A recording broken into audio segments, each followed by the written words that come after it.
नमस्ते। हम सब रोज खाना खाते हैं, है ना? पर कभी सोचा है कि हमारी थाली में जो खाना है उसके पीछे का साइंस क्या है? चलिए आज इसी पर बात करते हैं और समझते हैं कि हमारे खाने के जरूरी हिस्से कौन-कौन से हैं। तो सवाल ये है कि हम जो खाना खाते हैं उसमें असल में होता क्या है। ये सिर्फ पेट भरने की चीज तो है नहीं। सच तो ये है कि इसमें हमारे शरीर के लिए एक छिपा हुआ खजाना है। सोचिए जरा, पंजाब की मक्के की रोटी हो या साउथ इंडिया का चावल, हमारे खाने में कितनी वैरायटी है। लेकिन मजे की बात यह है कि इन सब में कुछ कॉमन और जरूरी चीजें होती हैं। इन्हें हम कहते हैं पोषक तत्व या न्यूट्रिएंट्स। यही तो है जो हमारे शरीर को एनर्जी देते हैं, उसे बढ़ाते हैं और उसकी हिफाजत करते हैं। ठीक है, तो थोड़ा और डीप में चलते हैं। सबसे पहले बात करते हैं उन मेन न्यूट्रिएंट्स की जो हमारे शरीर को एनर्जी देते हैं और उसे बनाने का काम करते हैं। इन्हें हम कह सकते हैं द बिग 3। इन न्यूट्रिएंट्स को ना उनके काम के हिसाब से बांटा जा सकता है। जैसे कुछ का काम है एनर्जी देना, कुछ का काम है बॉडी बनाना और कुछ का काम है हमें बीमारियों से बचाना। इस तरह से समझना काफी आसान हो जाता है। तो सबसे पहले आते हैं कार्बोहाइड्रेट्स। ये हमारे शरीर का मेन फ्यूल हैं। बिल्कुल वैसे ही जैसे एक कार को पेट्रोल चाहिए होता है, हमारे शरीर को भी एनर्जी के लिए कार्बोहाइड्रेट्स की जरूरत पड़ती है। ये हमें मिलते हैं मेनली स्टार्च यानी मंड और शुगर्स यानी शर्करा के रूप में। अच्छा, तो ये मिलते कहाँ से हैं?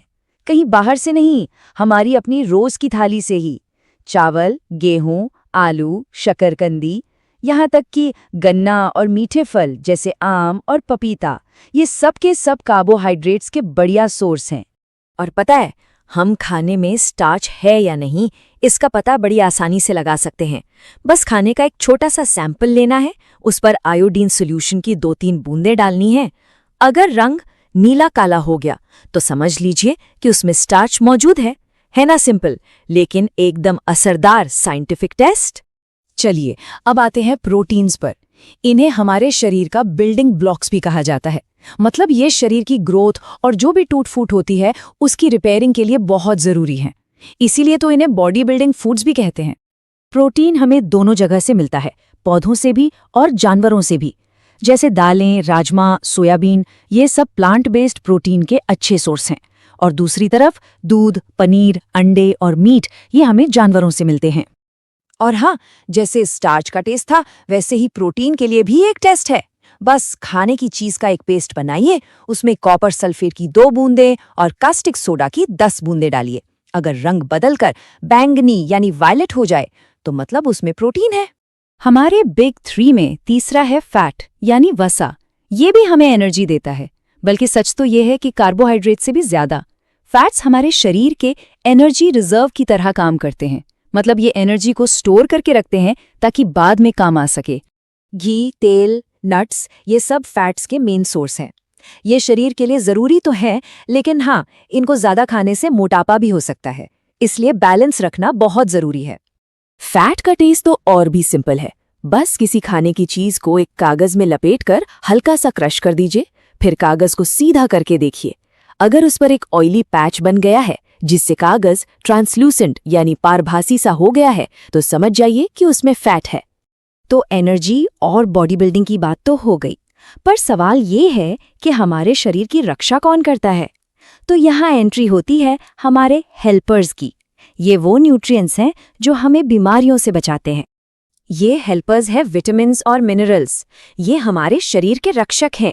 भले ही इनकी जरूरत हमें बहुत कम मात्रा में होती है, पर इनके बिना काम नहीं चल सकता। जैसे विटामिन ए आंखों के लिए अच्छा है, विटामिन सी बीमारियों से लड़ने में मदद करता है और विटामिन डी हड्डियों के लिए जरूरी है। इसी तरह कैल्शियम हड्डियों के लिए, आयरन खून बनाने के लिए और आयोडीन ग्रोथ के लिए जरूरी होता है।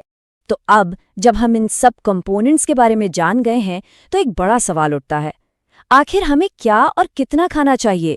और बस यहीं पर कॉन्सेप्ट आता है बैलेंस्ड डाइट का, यानी संतुलित आहार का।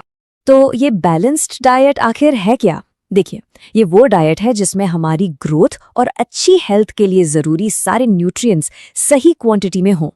मतलब ना कोई चीज बहुत ज्यादा हो और ना ही कोई चीज बहुत कम, एकदम परफेक्ट बैलेंस। और हाँ, इस पूरी कहानी के 2 अनसंग हीरोज भी हैं। पहले है आहारी रेशे, जिन्हें हम रफेज भी कहते हैं, और दूसरा है पानी। रफेज जो है वो बिना पचे हुए खाने को शरीर से बाहर निकालने में मदद करता है, और पानी वो न्यूट्रिएंट्स को अब्सॉर्ब करने में और वेस्ट को बाहर निकालने में हेल्प करता है। तो दोनों ही बहुत जरूरी हैं। लेकिन सोचिए, क्या होगा अगर ये बैलेंस बिगड़ जाए?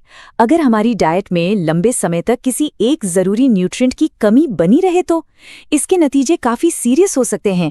ऐसी बीमारियां जो न्यूट्रिएंट्स की लंबे समय तक कमी की वजह से होती हैं, उन्हें कहते हैं अभावजन्य रोग या डेफिशिएंसी डिजीज। ये एक तरह से शरीर की तरफ से एक वार्निंग साइन है कि उसे जरूरी पोषण नहीं मिल पा रहा है। अब इस टेबल को देखिए, ये साफ साफ दिखाता है कि हर एक न्यूट्रिएंट की कमी का एक सीधा नतीजा होता है।